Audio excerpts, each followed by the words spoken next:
high side. Murphy shooting, save a rebound on the view.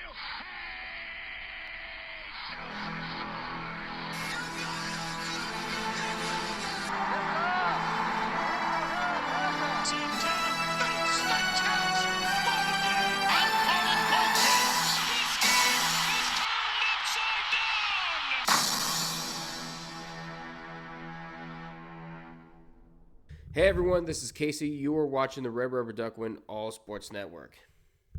You hear that? That is the sound of a team licking their chops, and it's not the Steelers, and it's not just for Christmas dinner. The Steelers will be playing on Christmas Day, and they just happen to be going up against the two-time reigning, defending, undisputed Super Bowl champions in the Kansas City Chiefs. There's nothing much going on for the Chiefs, just a 5-game winning streak, nothing too crazy. So this will go a little bad or very poorly, considering the Steelers have lost back-to-back games. And they have lost almost complete control of the division lead. Yeah, Merry Christmas indeed. Let's dive into it. Now the Chiefs' offense has been on and off. For against Houston, it was on. They managed to pick up 27 points, and they went 7 for 13 on third down. Despite the Chiefs having the best record in the NFL, Patrick Mahomes is having his worst year as a starter. It didn't look like it against Houston as he threw for 260 yards and a touchdown. The top target last week was Xavier Worthy as he picked up 65 yards and a touchdown on 7 catches. And Antonio Brown, that is not Antonio Brown, also known as Marquise Brown, made his Chiefs debut last week, and he had 5 catches for 45 yards. On the ground, Kareem Hunt ran for 55 yards and a touchdown on 5 yards per carry. Mahomes was also only sacked 1 time. So the Chiefs' offensive line is going to have plenty of experience with the Steelers' defensive line.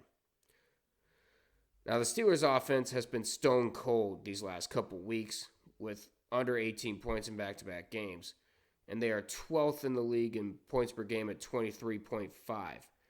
Russell Wilson needs to play lights-out football against the Chiefs' defense, which we will get into in a bit.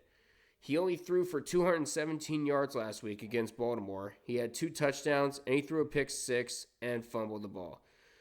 And for those of you who keep score, Baltimore had 14 points off of those 2 Russell Wilson turnovers, and that's ultimately what cost him the game. He has had under 220 yards in the last 3 games, but fortunately for him and the receiving corps, George Pickens is off of the injury report and is good to go for Christmas. It's a good thing, too, since Calvin Austin was our leading receiver with only 65 yards on 4 catches. We even used our running backs as receivers as well, with Jaylen Warren catching all 5 targets for 44 yards. And the offensive line has to get it together, considering they allowed Wilson to get sacked 3 times.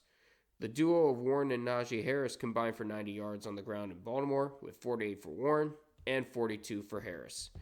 Now, the passing defense for the Steelers allowed Lamar Jackson to have his way, basically, with 3 touchdowns and a pick. Worse still, they've given up 27 or more points in 3 of the last 4 games, despite the fact that they've given up 19.9 points per game this season, which is tied for 6th in the league. They only got 1 sack on Lamar last week with Alex Highsmith stripping the ball away from Jackson, but the Ravens unfortunately recovering it. Where the Steelers really struggled, however, was on the run. They could not stop Derrick Henry for the life of him as he ran for 162 yards. Overall, the rushing defense gave up 220 yards on the ground. The Chiefs' defense gave up under 20 points in 4 straight games and is 3rd in the league in points per game at 18.5. So, look for this to be a defensive showdown. Spoiler for a prediction. Last week against C.J. Stroud, the Chiefs' pass defense gave up 2 touchdowns, but were able to pick him off twice. The pass rush was able to sack Stroud twice as well. However, a huge piece of the pass rush is questionable on the injury report, and that is Chris Jones with a calf injury. If I'm the Chiefs, I'm hoping for Jones to be okay. And the rushing defense held the Texans to 84 yards on the ground, and they held running backs to 3.7 yards per carry, which is second in the league. This is the Pixie Dust Bowl. Let's just hope it doesn't turn into a ref ball bowl. Knowing this season, this game will come down to who has the ball last. And also, in knowing this season, it will be the Chiefs on a punt return touchdown to win 20-14. If you've seen the way the Chiefs have won games this year, this wouldn't be too far off. Now, unfortunately, I will not be able to stream the game on Christmas Day because at the time I'll be at my grandma's house for Christmas. And I won't be able to stream because due to the circumstances over there. Now, last season, however, that is not going to stop me from doing a charity for this game. Now, keep in mind, last season, I did a charity drive where I did 17 different charities in 14 different cities throughout the Steelers season because I wanted to highlight people that are doing great things everywhere. And for the Kansas City Chiefs, I chose Harvesters. Harvesters provides food and related household products to more than 900 nonprofit agencies, including emergency food pantries, community kitchens, homeless shelters, children's homes, and others.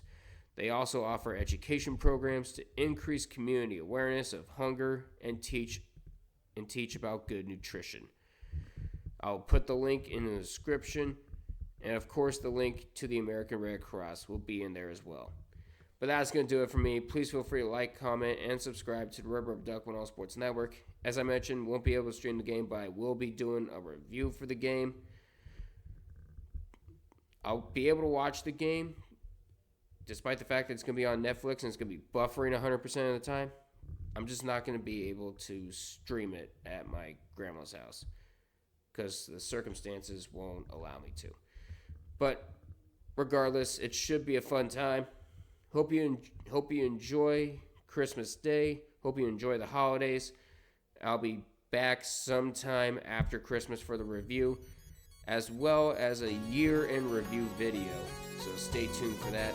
But until we meet again, I'll see you guys in the next one. Take care, and as always, let's go Steelers.